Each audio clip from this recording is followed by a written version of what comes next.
वापर करायचा. Hot reading मध्ये आधीच माहिती देखील गोळा करत असतात आणि तो हीच मोडस ऑपरेंडी वापरायचा.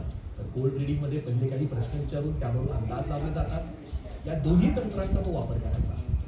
मानसशास्त्र आणि फेस रीडिंग द्वारे तो अनेकांना गंडवायचा.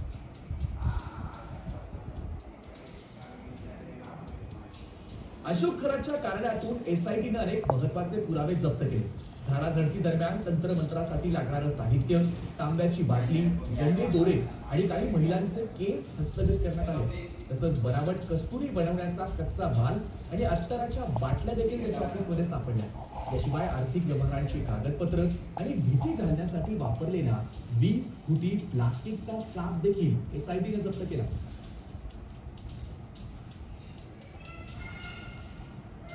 तर दुसरीकडे पोलीस कोठडीतही खरातची भोंदूगिरी सुरूच आहे.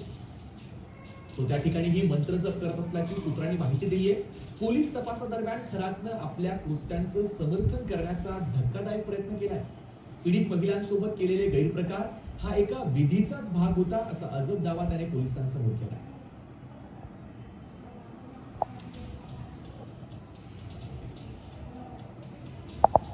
तर दुसरीकडे दोन मोठ्या महिला अधिकारी भोंदू अशोक खरातच्या जाळ्यात अडकल्याची माहिती समोर आली आहे.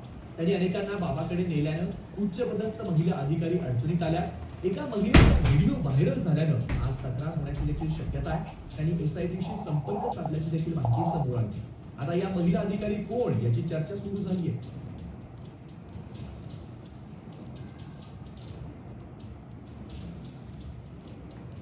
एक महत्वाची बातमी येते याच प्रकरणामध्ये. आता भोंदू अशोक खरात प्रकरणामध्ये तक्रारीसाठी पीडित महिला सरसावल्या आहेत. आणखी 2 ते 3 पीडित महिला तक्रार देण्यासाठी पुढे आल्या. खरातवर सध्या एकूण 8 गुन्हे दाखल आहेत. नव्या तक्रारींवर गुन्हा दाखल करण्याची प्रक्रिया देखील आता नाशिकमध्ये सुरू झाली आहे. तपासाचा विस्तार वाढल्यानं पीडितांची संख्या देखील आता वाढण्याची शक्यता आहे. लैंगिक शोषणाचा आरोप असलेला खरातचा पाय या सगळ्या तक्रारींमुळे आता आणखी खोलात जाणार आहे. एक महत्वाची बातमी समोर येते. अशोक खरातवर सध्या एकूण 8 गुन्हे दाखल आहेत आणि काही आणखी महिला यामध्ये गुन्हा दाखल करण्यासाठी सरसावल्या.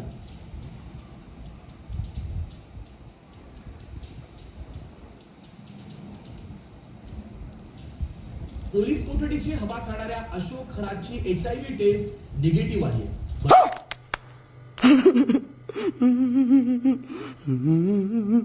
सांगण्याच्या बहाण्यानं अशोक खरातनं 150हून अधिक महिलांवर अत्याचार केल्याचं पोलीस तपासात उघडकीस आलं.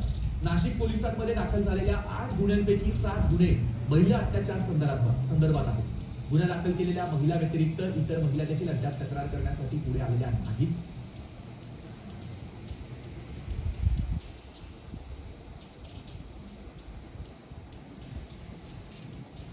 भोंदू बाबा अशोक खरात चोरीचे वाहन शोधून देण्याच्या नावाखाली 10,000 रुपये उकळत असायची देखील माहिती आता समोर आली आहे. वाहन कोणत्या दिशेला आणि कोणाकडे मिळेल हे सांगून त्यांना अनेकांना जाळ्यात ओढलं होतं.